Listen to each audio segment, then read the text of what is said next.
O Evangelho segundo o Espiritismo. Capítulo 4. Ninguém poderá ver o reino de Deus se não nascer de novo. A reencarnação fortalece os laços de família, ao passo que a unicidade da existência os rompe.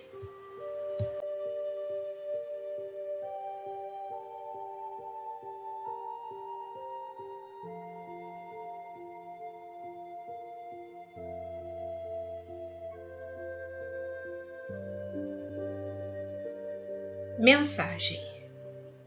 Na criação não há pedido sem resposta.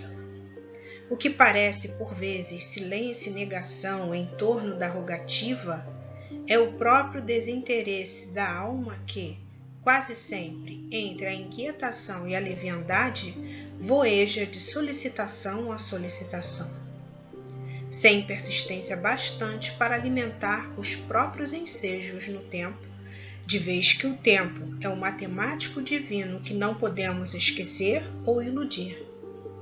Atenta, pois, para o que pedes, porque se o Senhor sabe aquilo que nos convém, raramente conhecemos em verdade aquilo de que necessitamos.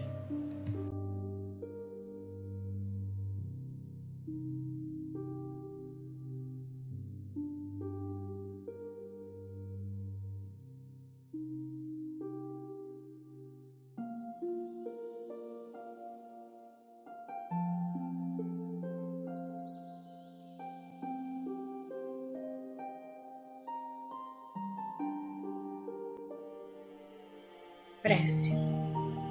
Mestre amado, aceita-nos o coração em teu serviço e, Senhor, não nos deixes sem a tua lição. Ensina-nos a obedecer na extensão do bem, para que saibamos administrar para a glória da vida. Corrige-nos o entusiasmo, a fim de que a paixão inferior não nos destrua. Modera-nos a alegria, afastando-nos do prazer vicioso. Retifica-nos o descaso, para que a ociosidade não nos domine. Auxilia-nos a gastar o tesouro das horas, distanciando-nos das trevas do dia perdido. Inspira-nos a coragem, sustando-nos a queda nos perigos da precipitação. Orienta-nos à defesa do bem, do direito e da justiça, a fim de que não nos convertamos em simples joguetes da maldade e da indisciplina. Dirige-nos os impulsos, para que a nossa força não seja mobilizada pelo mal. Ilumina-nos o entendimento, de modo a curvar-nos felizes ante as sugestões da experiência e da sabedoria, a fim de que a humildade nos preserve contra as sombras do orgulho. Senhor Jesus, nosso valoroso Mestre, ajuda-nos a estar contigo, tanto quanto estás conosco. Assim seja.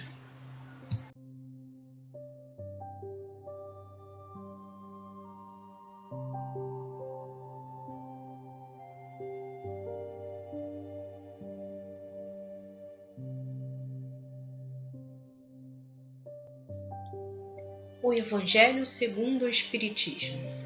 Capítulo 4. Ninguém poderá ver o reino de Deus se não nascer de novo.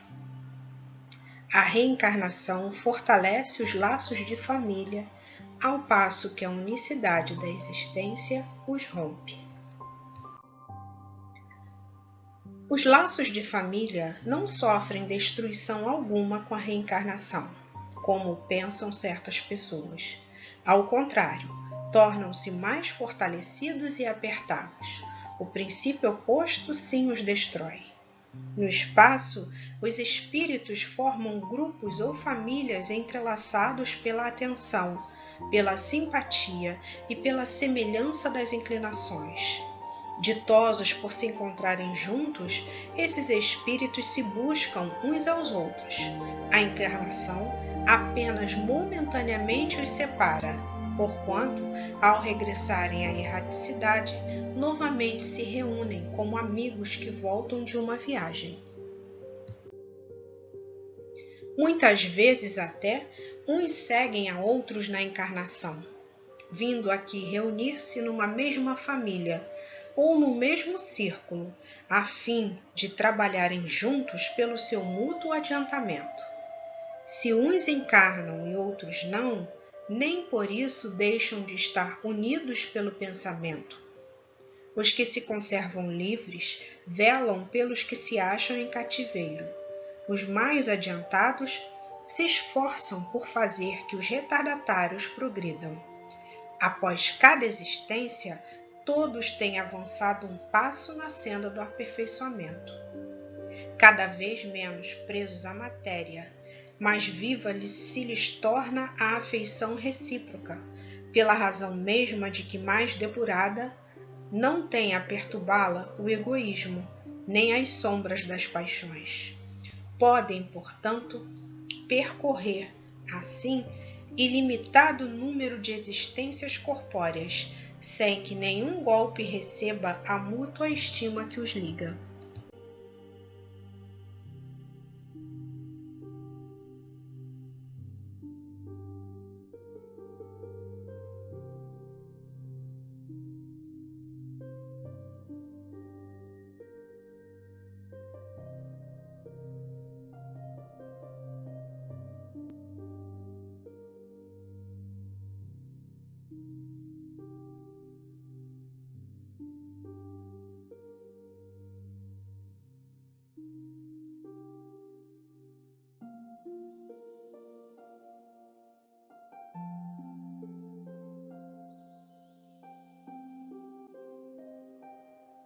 Comentário.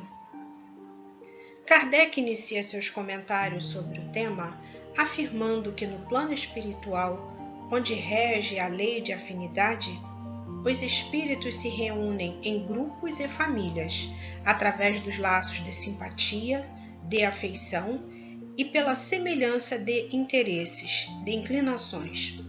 Assim, as afeições constituídas por laços espirituais, formados pela afinidade de fluidos espirituais que se desenvolvem pela manifestação dos sentimentos da alma, que levam as pessoas a sentirem prazer de estar juntas, independente do que se tem, do que se é e do lugar em que se está, não termina com a morte do corpo, porque é a alma que ama a alma.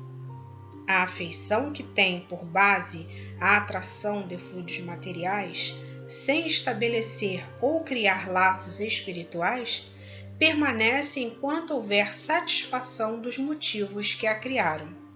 Termina com a morte ou antes dela, porque ama-se por amor a si próprio, por interesse ou por comodidade, não pela pessoa amada.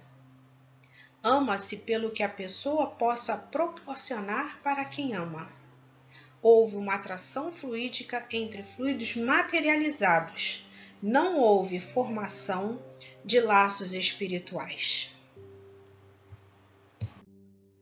Assim, encontram-se e permanecem juntos apenas os espíritos ligados pela afeição espiritual.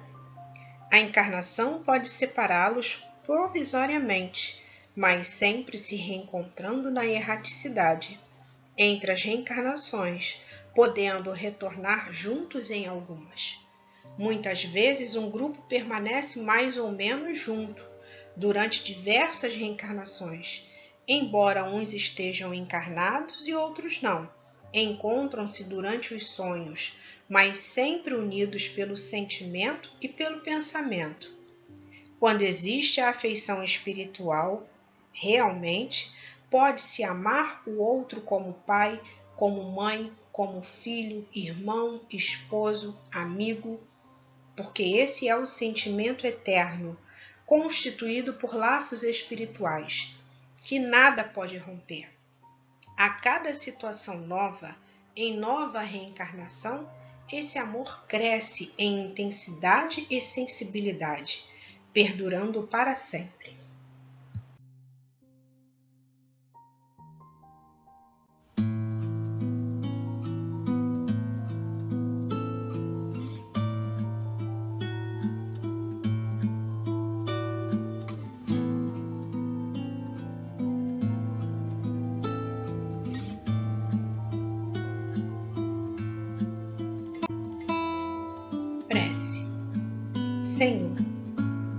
ante o céu estrelado, que nos revela a tua grandeza.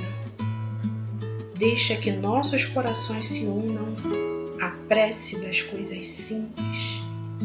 Concede-nos, Pai, a compaixão das árvores, a espontaneidade das flores, a fidelidade da erva tenra, a perseverança das águas que procuram o repouso nas profundezas, a serenidade do campo, a brandura do vento leve, a harmonia do outeiro, a música do vale, a confiança do inseto humilde, o espírito de serviço da terra benfazeja, para que não estejamos recebendo em vão tuas dádivas e para que o teu amor resplandeça no centro de nossas vidas, agora e sempre.